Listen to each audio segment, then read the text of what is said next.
Let me speak to one other issue, the GDP, and whether or not we are in a recession.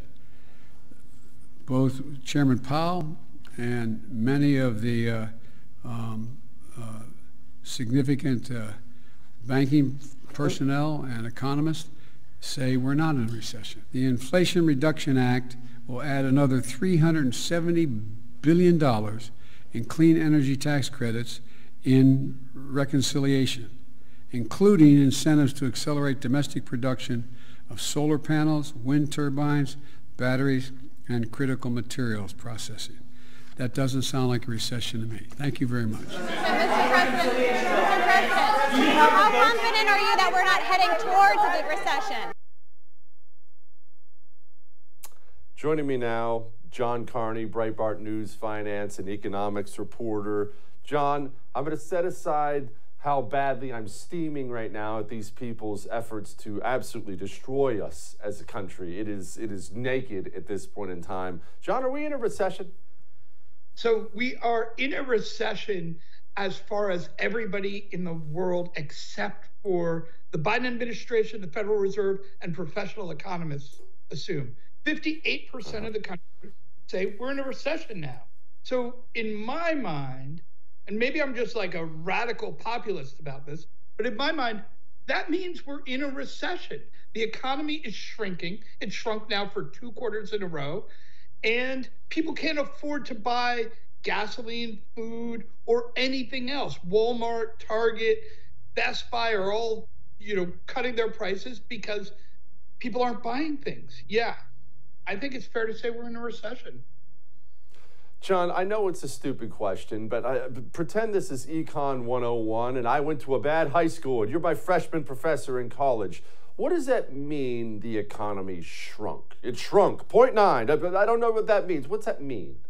Right. So what it means is that we were producing at a certain level. We had a certain level of output at the end of 2021. Each month since then, we've been on a decline, meaning we are actually producing less stuff in the economy. That's what a recession really means, is that we are using our manpower and our machine power and our capital power to produce less stuff. Why are we doing that? It's because demand is actually falling. When you adjust for inflation, people are just unable to afford what they were able to afford a year ago. So therefore, the economy is firing less than it used to be. That's what a recession is. We're using our potential output less than we were a year ago. Okay, how does one reverse this? And I'm going to ask this way, John, because I will admit I'm extremely pessimistic, not where we are, about where we're going. I don't understand how what you just described turns around, because there's no indication that inflation is done.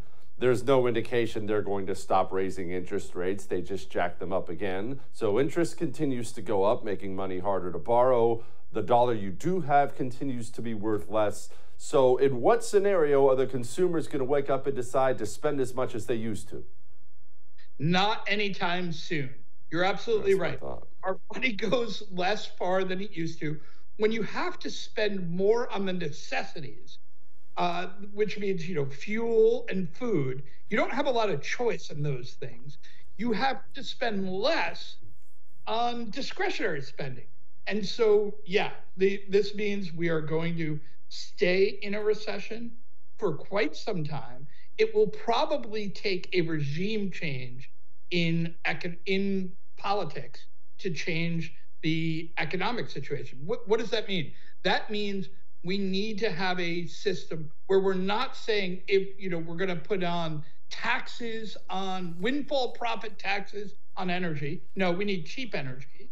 And it also means we need to stop saying we're going to continue to increase regulation at every point of the economy. That's not going to happen soon. Unfortunately, it probably won't happen even after the midterm election.